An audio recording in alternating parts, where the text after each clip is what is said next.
Wan nazi'ati lan demi malaikat kang cabut nyawa, gharqan kelawan ancabut yang keras. Wan nasyitati lan demi malaikat kang ngunus nyawa, nashton kelawan ngunus yang kemenan. Wasabihati lan demi malaikat kang tumurun, sabahan kelawan tumurun kemenan. Wasabiqati mongko demi malaikat kang balapan sabakan kelawan balapan temenan. Wal mudabbirati mongko demi malaikat kang ngurus amron ing segala urusan ing perkara. A'udzu billahi minasy syaithanir rajim. Recording in progress. Bismillahirrahmanirrahim. Wan nazi'ati demi Bismillahirrahmanirrahim. malaikat yang mencabut nyawa. Wan nazi'ati demi malaikat yang mencabut nyawa. Keras. Kharqan. Wan nasyitati dan demi yang mencabut nyawa. Wan nasyitati dan demi malaikat Nashdan yang dengan yang perlahan-lahan. nasto dengan yang berlahan. Wasabihati dan demi malaikat yang turun. Wasabihati dan demi malaikat yang Dengan turun yang sangat cepat. Sabah dengan yang Wasabiqati sangat dan cepat. malaikat yang turun mendahului. Wasabiqati dan demi malaikat yang mendahului. Sabqa dengan Wal sangat. mudabbirati dan demi malaikat yang mengatur. Fal mudabbirati Amran demi segala malaikat yang mengatur urusan. amron segala urusan.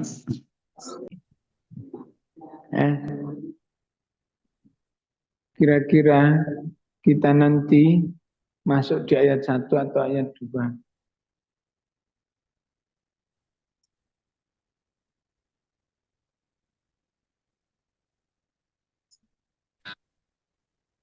Sama malaikatnya.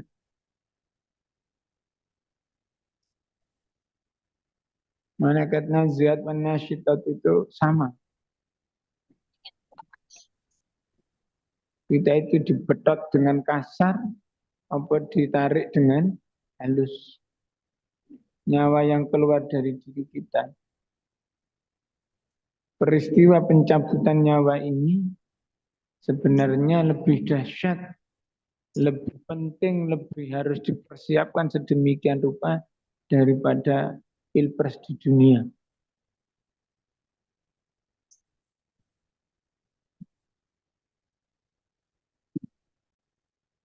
Kenapa?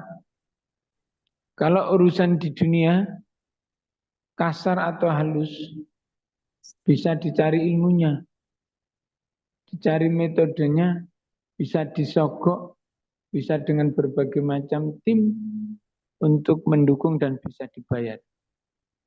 Tapi kalau urusan mencabut nyawa, kita nanti dimasuk bagian mana, siapa yang mau menjadi tim kita untuk bagaimana agar nyawa dicabut itu dengan halus. Dan petugas pencabut nyawa tidak bisa disogok. Tidak bisa diajak corruption. Tidak bisa. Yang di petugasnya ini nggak bisa diajak korupsi, tidak bisa.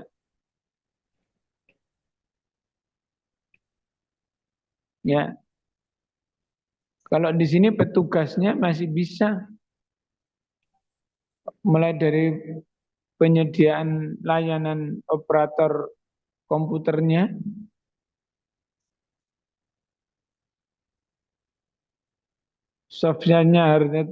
softwarenya bisa masih diotak-atik. Karena dijalankan, dikendalikan oleh petugas yang bisa membuat suara itu melambung dengan cara curang. Manusia masih bisa curang, masih diajak kerjasama, diajak korupsi, kolusi. Tapi kalau malaikat, tidak bisa.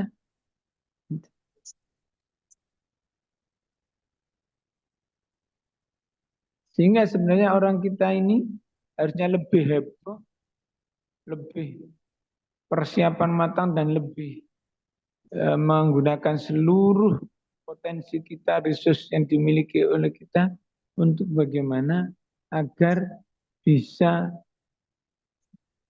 nafas kita, umur kita, roh kita ditarik dengan cara yang soft, dengan cara yang sangat lembut, halus landing.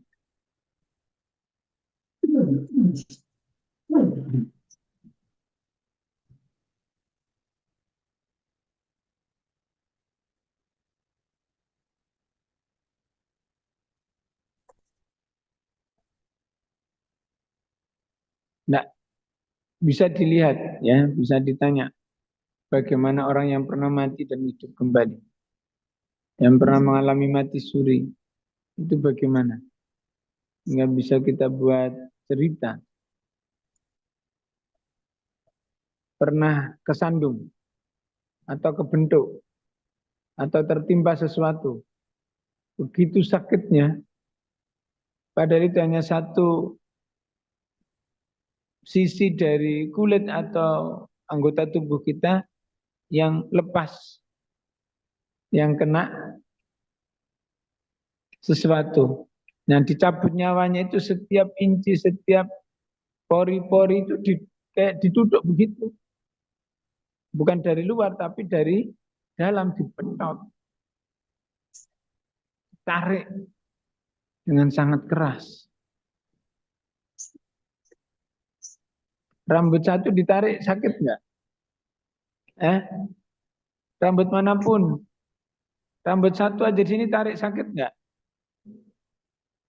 Itu rambut. Apalagi nyawanya. Nyawa itu dari setiap helai rambut juga punya nyawa. Punya ruh. Setiap pori-pori tubuh kita mulai dari kulit dan seluruh organ, seluruh komponen material yang menyusun tubuh kita itu punya ruh. Dan semuanya ditarik dalam waktu yang bersamaan. Betapa sakitnya.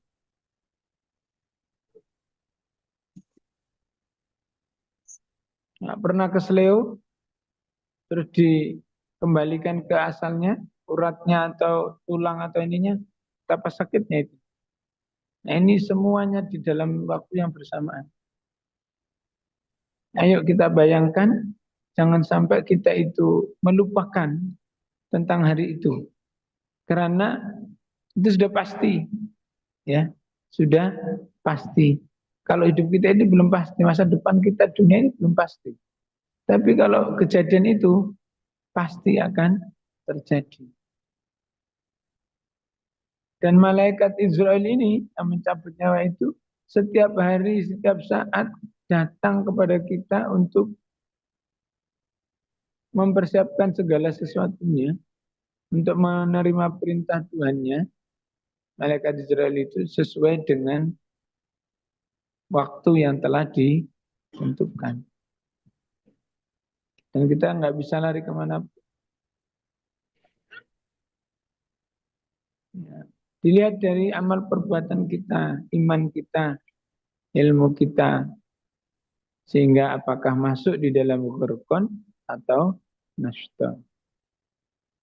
Berikutnya di ayat yang ketiga, malaikat yang turun dengan sangat cepat.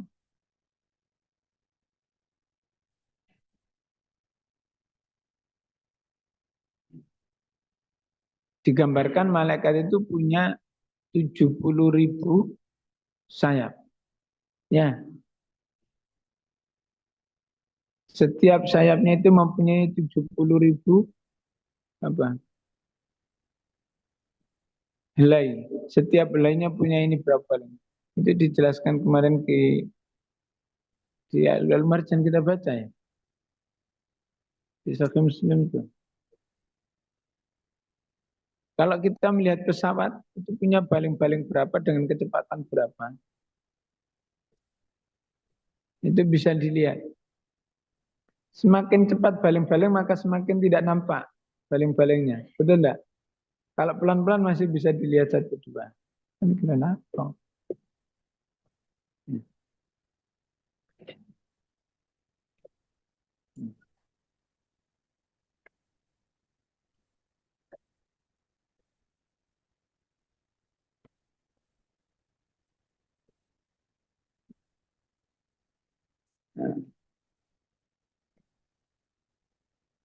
Dan malaikat yang ayat keempat mendahului dengan sangat kencang.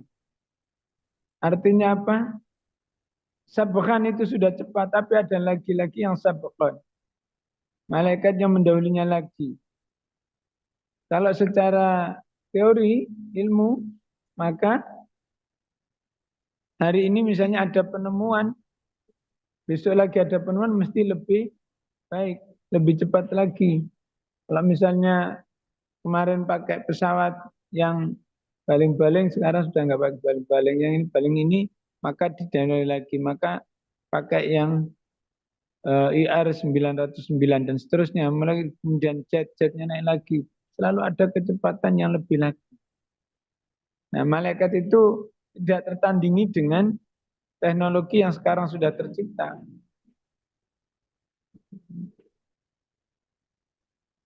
Di zamannya Nabi saja, alat yang diciptakan, pengantarnya, malaikatnya, mulai dari Masjidil Haram ke Masjidil Aqsa dan Masjidil Aqsa ke langit yang ketujuh, Sidratul Muntaha, hanya dalam waktu yang sangat singkat.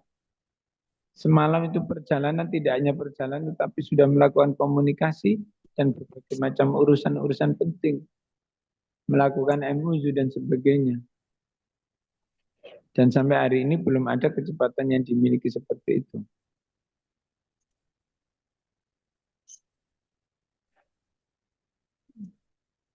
Kalau sabahan sama sabakon itu hanya untuk mencabut nyawa, betapa cepatnya. Dalam sehari bisa orang meninggal sekian ribu, sekian juta orang. Nah itu cepet-cepetnya malaikat mencabut nyawanya. Apakah malaikat Israel itu hanya satu? Atau merupakan pasukan? Sehingga Israel itu mempunyai setiap orang punya satu malaikat.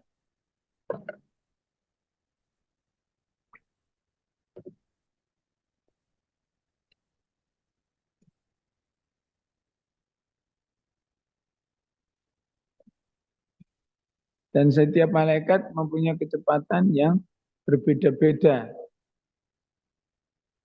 Fal mudabbirati amra, dan di malaikat yang mengatur segala urusan. Malaikat sudah punya urusannya masing-masing, dari setiap itu mempunyai job description-nya yang sudah tertentu.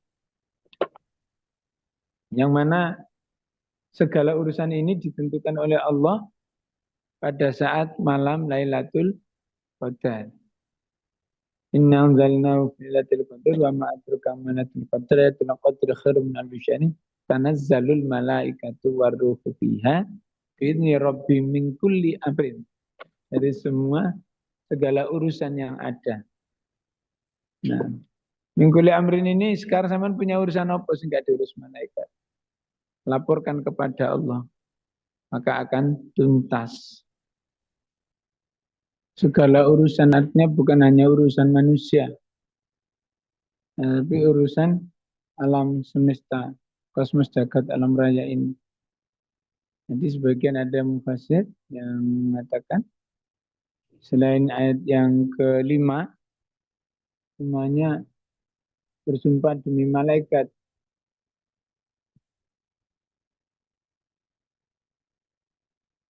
Kecuali yang ayat 5 ini bersumpah demi bintang-bintang.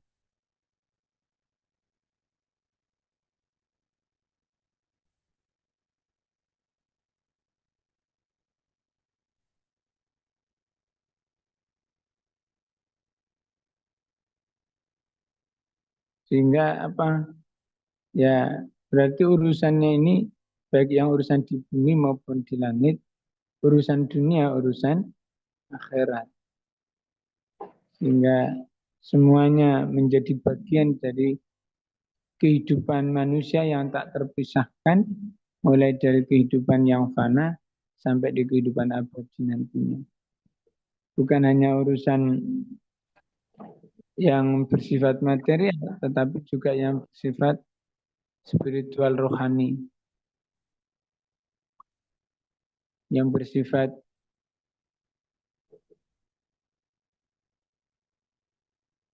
gaib, bukan hanya yang lahir. Ya. Bukan yang hanya bisa dilihat jin, tapi juga sin.